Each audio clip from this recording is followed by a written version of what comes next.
படிச்சவனை பார்த்து அழுகுற காலம் முடிஞ்சு போச்சு. திருப்பி தான் வாழ முடியும்.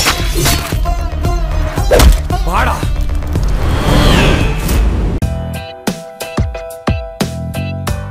எல்லா விதத்திலும் சிறுபான்மை மக்களுக்கு உயர்வை தருகின்ற பிரதமரை ஏதோ சிறுபான்மை மக்களுக்கு எதிராக இருப்பதைப் போலவே ஒரு சித்திரத்தை ஏற்படுத்தி ஏதோ இவர்கள் மட்டுமே அவர்களுக்கு பாதுகாவலர்கள் என்ற ஒரு தோற்றத்தை ஏற்படுத்தி இந்த தேர்தலை முன்னெடுத்து செல்ல விளைகிறார்கள்.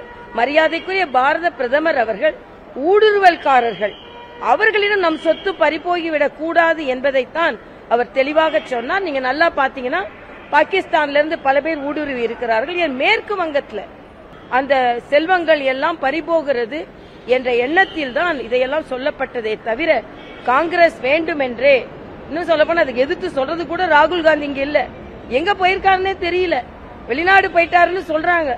ஆக முக்கியமான ஒரு தேர்தல் நடக்கும் போது நாட்டு மக்களோடு நிற்க கூட முடியாத ஒரு தலைவரை வைத்துக் கொண்டு காங்கிரஸ் இன்று மரியாதைக்குரிய பாரத பிரதமரை குறை கூறுகிறது என்பதுதான் வேதனை.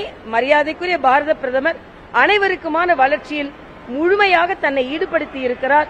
25 கோடி மக்களை வறுமை கோட்டிலிருந்து மீட்டெடுத்திருக்கிறார். ஆக இந்த தேர்தல் மரியாதைக்குரிய பாரத பிரதமரின் வளர்ச்சிக்கான தேர்தல். அதை வேண்டுமென்றே திசை திருப்பதற்கு காங்கிரஸ் முயற்சி செய்கிறது. வாக்குரிமை பறிக்கப்பட்டால் திராவிட முன்னேற்ற கழகத்தை சார்ந்தவர்களும் திராவிட முன்னேற்ற கழகத்தை சார்ந்த கூட்டணி கட்சிகளும் ஏன் மௌனம் சாதிக்கிறீர்கள்? மக்களின் உரிமையை பெற்றுத் தருகிறோம், எங்க உரிமையை விடவே மாட்டோம், நாங்கள் உரிமை எல்லாரும் பறித்துக் கொண்டிருக்கிறார்கள், மாநில உரிமையை நாங்கள் மீட்டெடுத்துக் கொண்டிருக்கிறோம் என்று சொல்லும் முதலமைச்சர் அவர்கள் மக்களின் ஜனநாயக உரிமை பறிக்கப்பட்டிருக்கிறது, ஏன் ஒரு வார்த்தை கூட சொல்லவில்லை?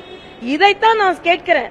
நீங்க உரிமையை நாங்கள் மீட்டெடுக்கிறோம் என்றால் வாக்குரிமை மக்களின் உரிமை. நாளைக்கு மக்களை இங்க ஆர்ப்பாட்டம் வைத்திருக்கிறார்கள் நான் கேள்விப்பட்டேன்.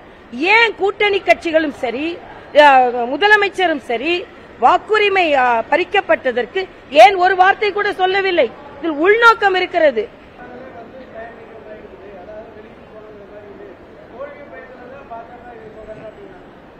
தோல்வி பயம்லாம் இல்ல, எல்லாரும் வெற்றி பெறதான் போறோம்.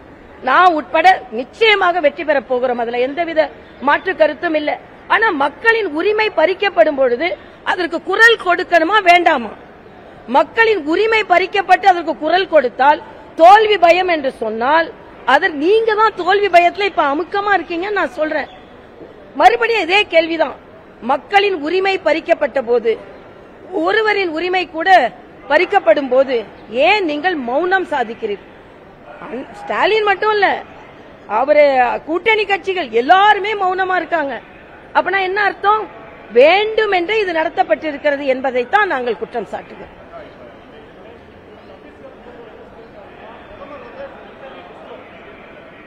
அதெல்லாம் ஒண்ணு இல்லைங்க, எல்லாரும் இப்ப வெளிநாடுக்கு ஒருத்தர் போயிருக்காரு, என்ன டிஸ்டர்பன்ஸ்ல வெளிநாடு போயிட்டாரு? அவர் டிஸ்டர்ப்னா நாங்க களத்துல நின்னு பேசிட்டு இருக்காருங்க, மற்றவர்கள் தான் மென்டலி டிஸ்டர்ப்டு, அவர் ஒன்னும் இல்ல. அதனால அவரு தெளிவா இருக்காரு. உத்தரப்பிரதேசத்துல நம் சிறுபான்மையினர் மக்களுக்கு இவ்வளவு நல்லது செய்திருக்கிறேன்னு சொல்லும் போது ஏன் அது காதுல விழமாட்டேன்? மரியாதைக்குரிய பாரத பிரதமர் மிக தெளிவாக இருக்கிறார். அவரை பொறுத்து கொள்ளாத வேணா மற்றபடி கலங்கி போயிருக்கலாம் என்பது எனது கருத்து. இல்ல, நான் அதுக்கு பதில் சொல்லிட்டேனே. அவர் அந்த உள்நோக்கத்துல பேசல. நம்ம நாட்டின் சொத்து ஏனென்றால் காங்கிரசின் தேர்தல் அறிக்கைக்கு எதிர்வினை ஆற்றியிருக்கிறார், அவ்வளவுதான். அவரோட கருத்து அவர் சொல்லல. இது ஏற்கனவே காங்கிரசின் பின்புலம் அப்படி இருக்கிறது. வாக்கு வங்கிக்காக அவர்கள் என்ன வேணாலும் செய்வார்கள் என்பதைத்தான் அவர் சொல்லி இருக்கிறாரே தவிர வேற என்ன சொல்ல.